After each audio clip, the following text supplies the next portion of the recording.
Awesome. Hey, everybody, this is Chris Shang. Welcome to another episode. Today, we've got our guest, Bryan Law, who is a very seasoned CMO, let alone marketing executive, but he's currently the CMO of SentinelOne. Thank you so much for joining us. Thanks for having me here. Really excited to be here, Chris. Yeah, of course. For those that don't know, what is SentinelOne?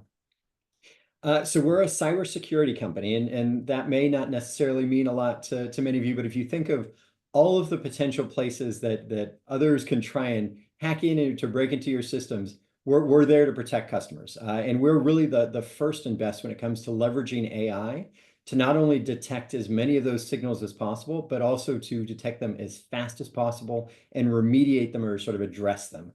So you don't even have to sort of necessarily be paying attention. We'll take care of it for you.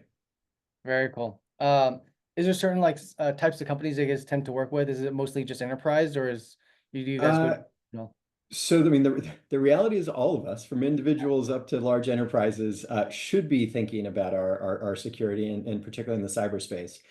We see a lot of our growth potential in the enterprise space, but it really goes across industries from the largest companies down to sort of the smallest startups as well. Got it. Very cool. So I would love to kind of get into your personal background a little bit more in terms of your professional journey. I mean, I've seen logos on your LinkedIn profile from, former CMO of ZoomInfo. You've been at Salesforce for a long time. Also was at Tableau before that, and HEB. I saw you have a background ultimately in consulting, management consulting, and then leading more into the data analytics side, and then ultimately is like the more of the senior leadership around marketing. Walk us through what that journey was like for you. Obviously, I think like starting off in the consulting world gives you a lot of exposure to different avenues for senior leadership. But how did you end up like deciding that this was going to be the part of the C-suite that you're going to be a part of?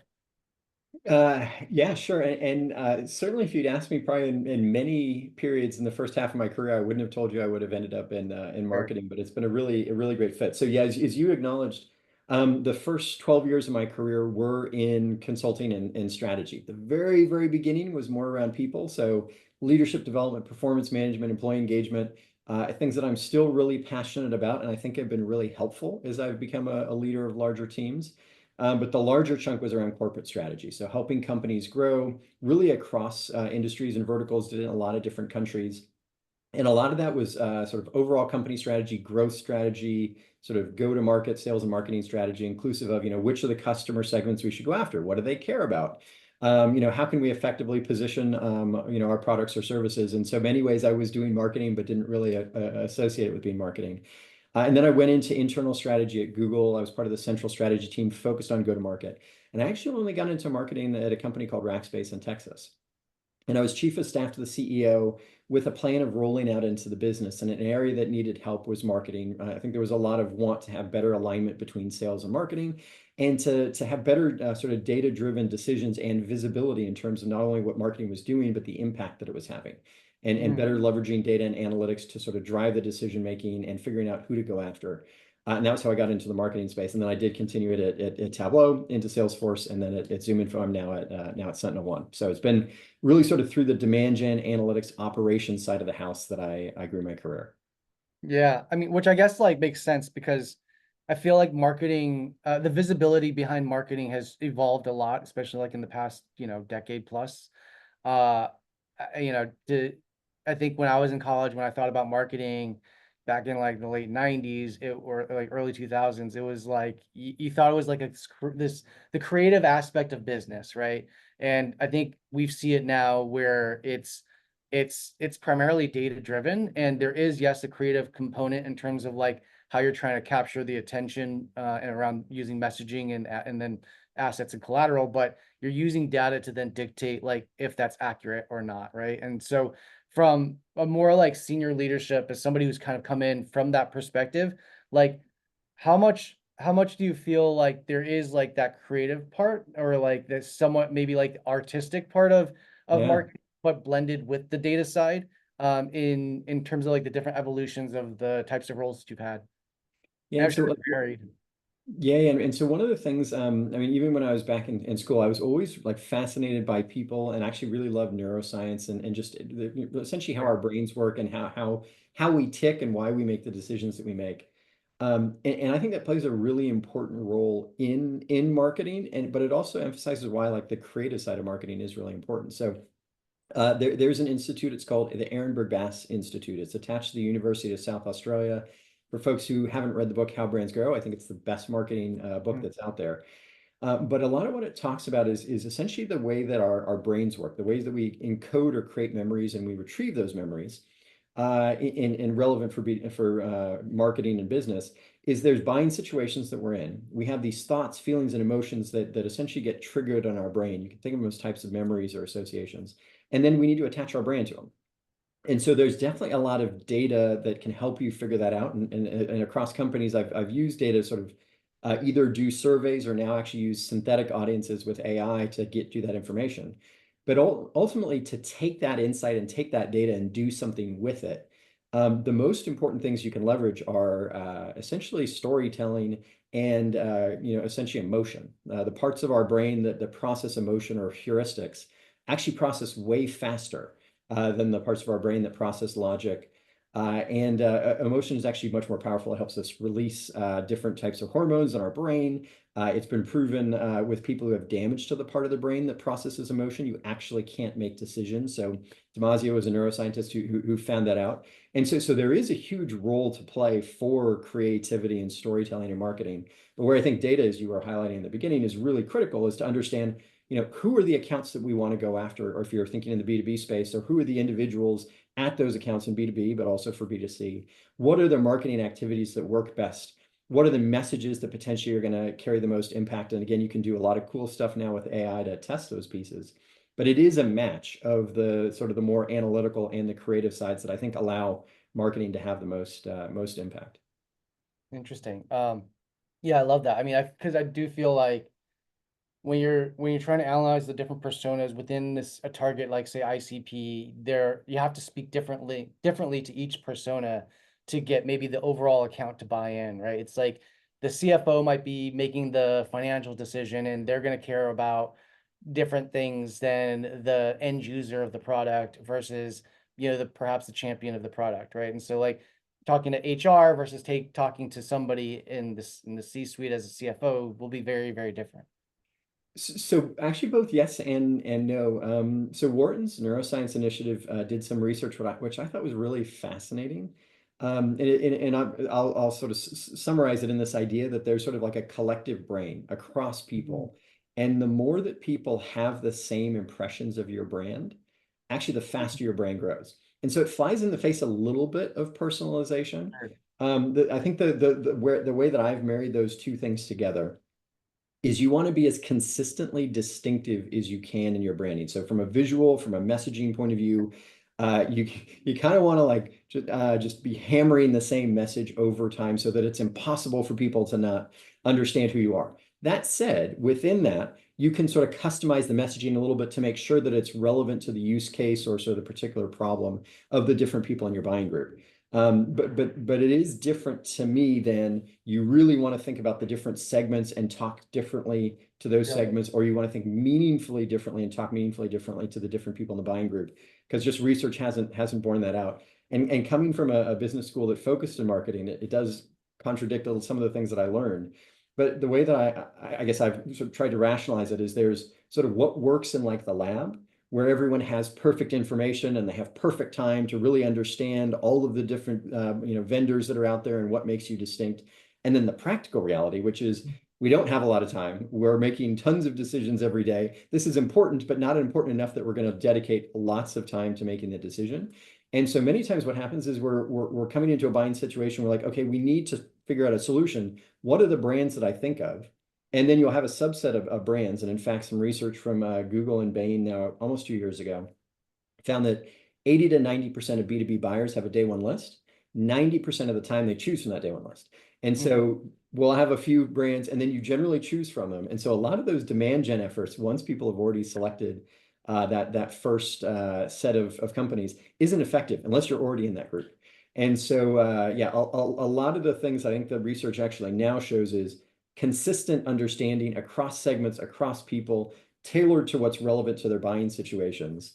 And then obviously the personalization plays a role there. So a little bit of a nuance to what you were saying, and certainly what I learned when I was in school. Absolutely. That makes a ton of sense. I'm curious as you're talking, about that too, is when you're doing the management consulting and doing more strategy and helping companies, grow, um, were you more involved of like the full scope of what that meant in terms of like not just driving awareness and brand visibility, but also all the way through like because I also do think like there is, within the sales process or what like a VP of sales or a chief sales officer is managing is like optimizing from where the handoff is from marketing, where here's a highly qualified lead to then that Yeah. conversion to customer. Um, and just my question is like, were you involved in that full scope of process or in the earlier parts of your career? Early on.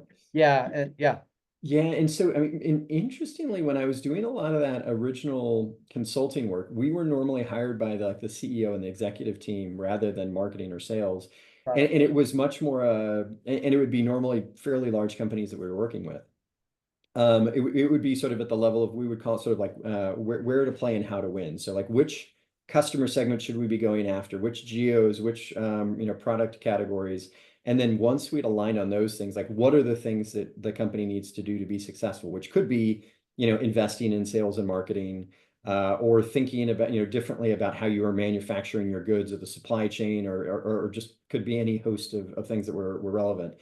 And we didn't always get down into sort of the level of like, okay, this is when I would say almost we never got down into the level of this is how you should think about sort of awareness versus demand gen, or how you're thinking about your coordinated go-to-market. Where I've done more of that was actually when I was at ZoomInfo. And I'd say about 20% of my time I actually spent talking to CMOs and CROs about their go-to-market and how they were trying to align across the teams. And something that was fascinating to me, because it's sort of a long-standing joke about marketing and sales not working together, is how many companies just don't have that alignment. And it's not yeah, because they're actively at odds with each other. They're just potentially busy and sort of not connected and working in the same direction. And so what we would normally recommend was, first you need to be aligned on sort of like, what are your goals that you're going after? What are your key priorities? How are you sort of measuring that? Then do you have the same data-based view of the world? So, what's your ICP, as you talked about?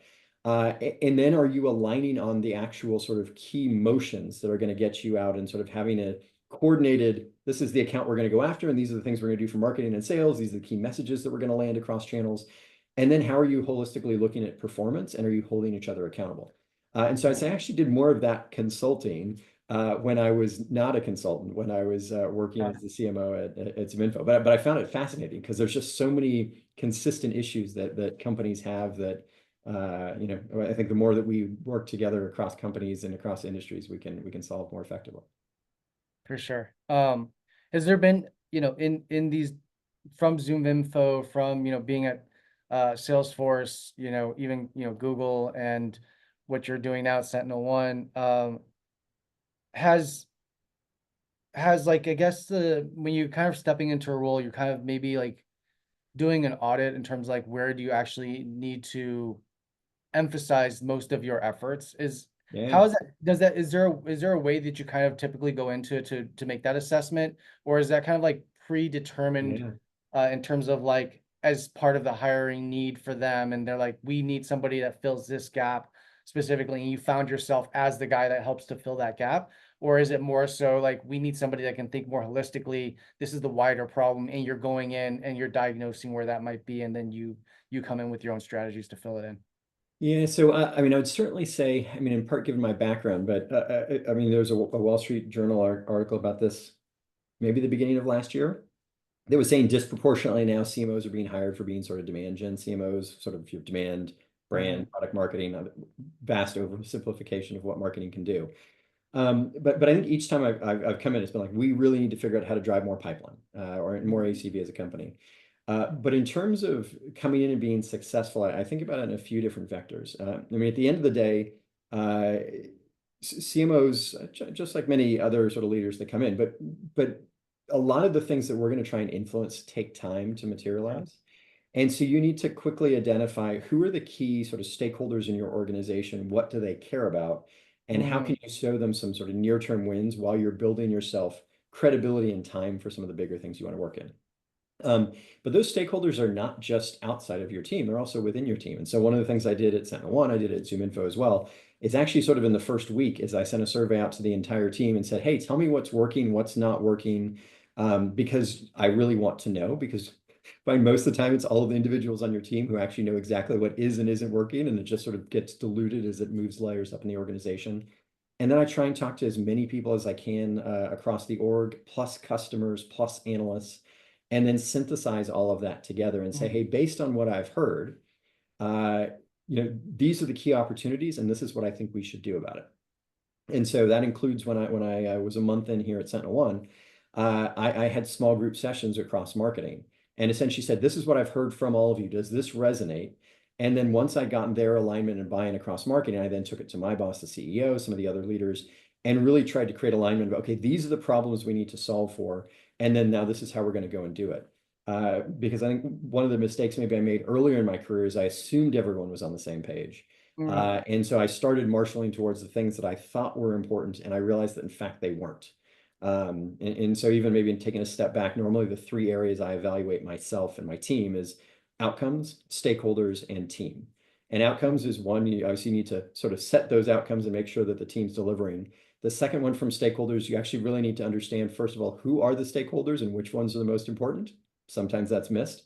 And the importance is not just what they say, but what they really want. And then how do you carry them through the process and make sure they're bought in so you don't get to the end of a great marketing project and it falls flat. And then the third piece is how do you enable your team to be successful? Because you're going to be way more effective as a leader if everyone is bought in, people are empowered, and they're all firing on all cylinders and excited about the direction, rather than coming in and saying, hey, this is what we're going to do. Let's all just move. I certainly don't like to be told what to do, and my sense is most people prefer to be able to have some autonomy and ability to influence their direction and their career growth. Yeah.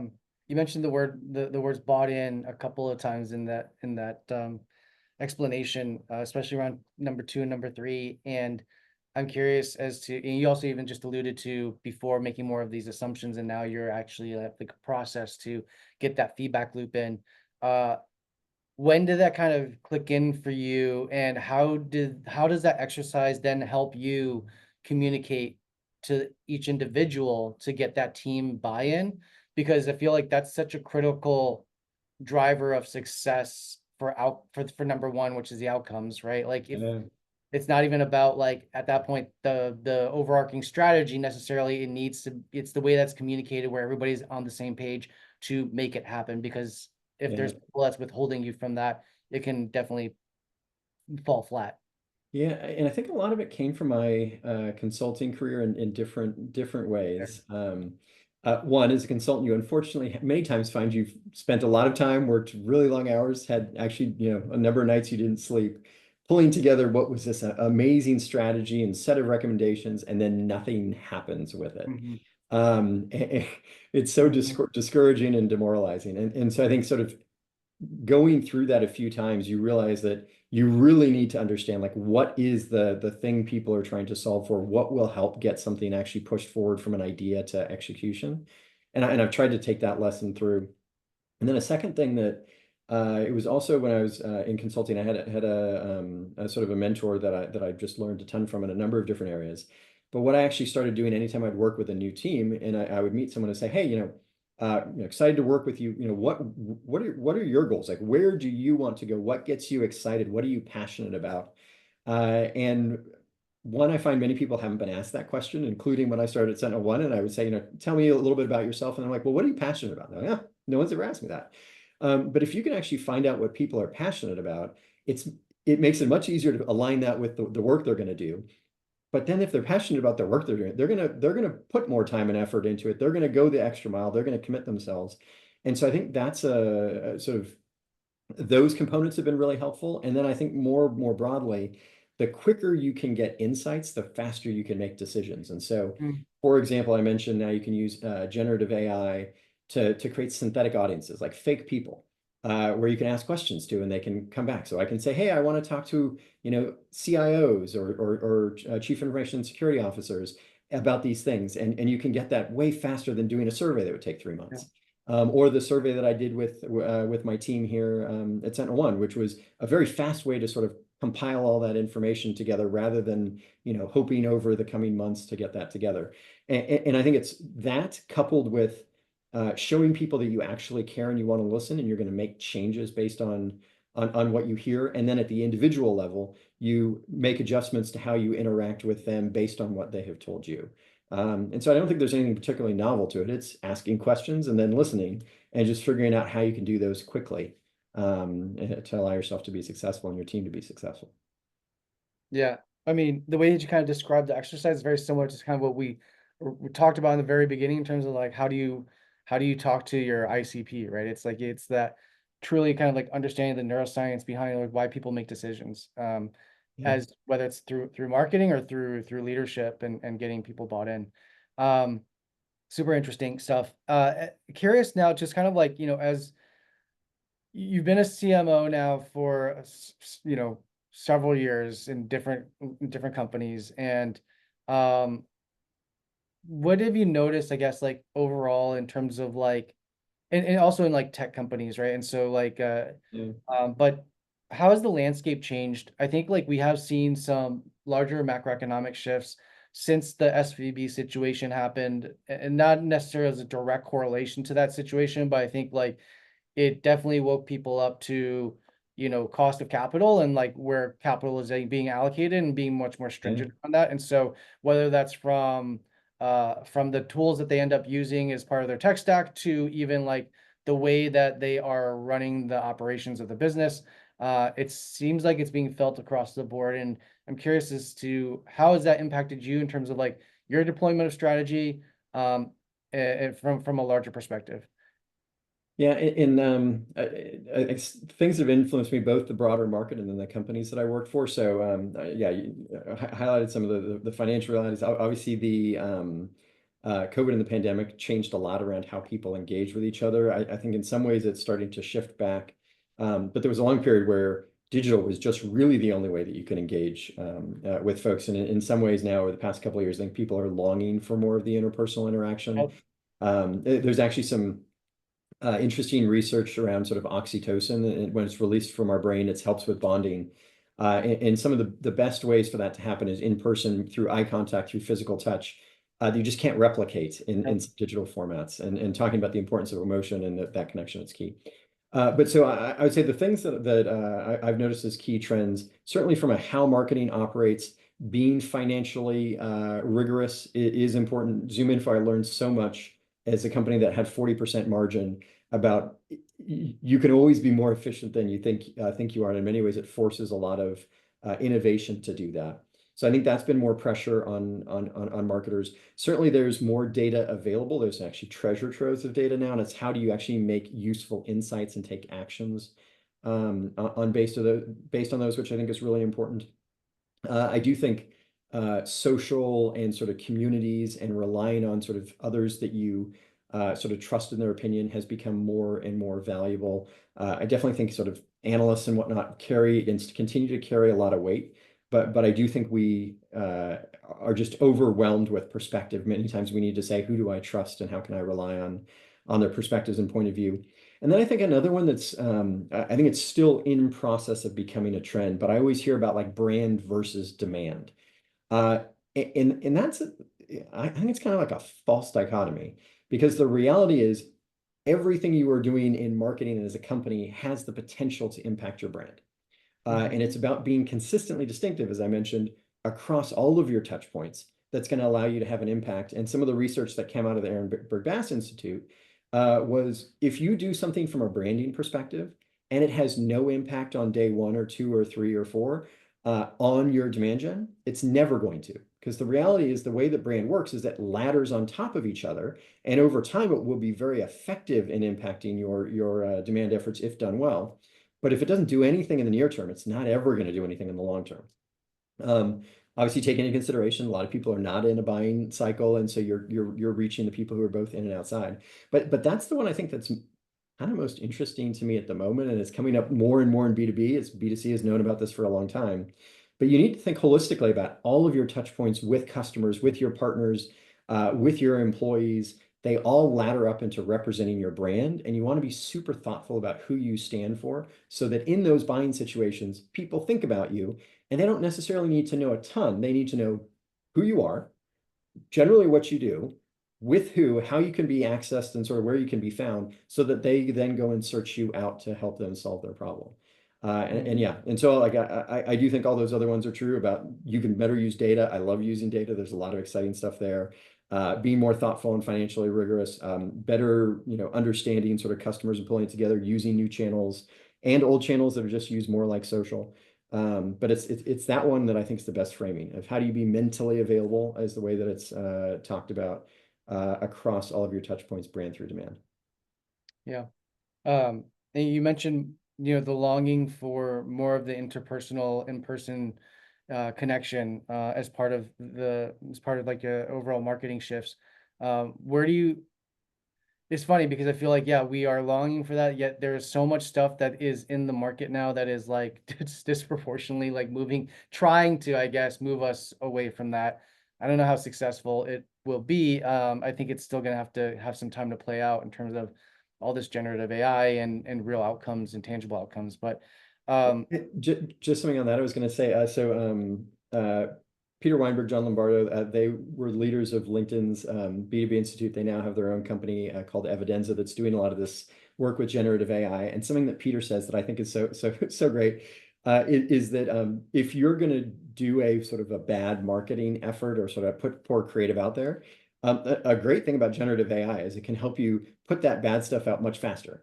But a much better use of sort of generative AI is it can hopefully help you be thoughtful about what you're putting out there and try and test out more iterations so that you can actually be impactful. And the reason why I think some of that's important, given what you were saying on sort of the connectivity, is we need to figure out how to develop connections with people in real life settings and sort of human, but also through virtual settings as well. Mhm. And I think that's where we do need to figure out how do we leverage sort of our technology and tie it into, as we talked about at the very beginning, emotion, storytelling, and the creative parts of marketing to sort of have that connection, even if it's not a real like one-to-one connection, which is what we're trying to emulate, I think. Yeah, very true. Which I guess like kind of just leaning more into that, right? I think like is that where you feel from a marketing perspective, that's where generative AI can be the most useful in the near future, which is mostly like helping to sandbox or maybe like sandbox good ideas by helping you get rid of bad ones. Um, or like, are there more, there's people who think it's going to replace like the creative aspect of coming up with the content and displacing humans versus I think the majority actually truly believe that it'll be more so like supplemental and you'll still need the individual to do the most of the cognitive brainstorming, but you can leverage again like a AI to help with the research part of it and getting productivity or outcomes a lot faster. Yeah. Curious to your So thoughts. Yeah. and I forget who made this comment, but I thought it was, it really resonated with me. Like, certainly in the near term, I don't think Gen AI are going to replace people, but I Mhm. think people who know how to effectively leverage AI and generative Mhm. AI in their jobs are going to replace the people who don't. Yes. And so it's really important to sort of have that skill set. Just another thing, picking again on sort of Peter and John that they talked about that's resonated with me. If you think about a 2x2, anytime you're making a decision or putting something out into market, and it's either a bad decision or a good decision, and it's aligned with what everyone else is doing, and it's sort of being contrarian and standing out. If you make a bad decision, it doesn't matter. It was a bad decision. But if you do something good and everyone else is doing it, you're just kind of moving up with the crowd. You need to figure out where can you do things that are actually going to be novel and different that happen to Yeah. be right. That's where Mhm. that's the key to success for marketers. And I think that's where generative AI can actually be really powerful because it can help you cycle through more ideas that you can then test out. And going back now over 10 years ago, I was at a conversion rate optimization conference, and it was a woman from Hotwire, back when Hotwire was a really big company, that was talking about testing. And she said something that landed with me, which is normally when we're testing, about a third of the time we're going to be right. It's going to be statistically significant, great outcome we expected, we learned something. A third of the time we're wrong and it's statistically significant. So we learned something, but we weren't right. And a third of the time it's just noise, it wasn't significant. So 2/3 of the time, and this is coming from someone who does testing a lot, we're wrong. And so Mm-hmm. the best way for us to get better as marketers is how do we increase that cycle time? How do we put more out there quickly? How do we test it? How do we use AI to help us in validating some of those things before we put it out into the broader market? And I think that's just another area where there's a good combination between AI and people, and we can just be much more effective by increasing the velocity of what we do. Awesome. Very cool. On that note, I want to, we're up on time, and I want to say thank you so much for taking time out of your day. That was awesome and a lot of fun just to kind of hear your journey, your insights, as somebody who's been as seasoned as you are in the marketing space. So thank you so much. Yeah, thanks for having me on. Of course.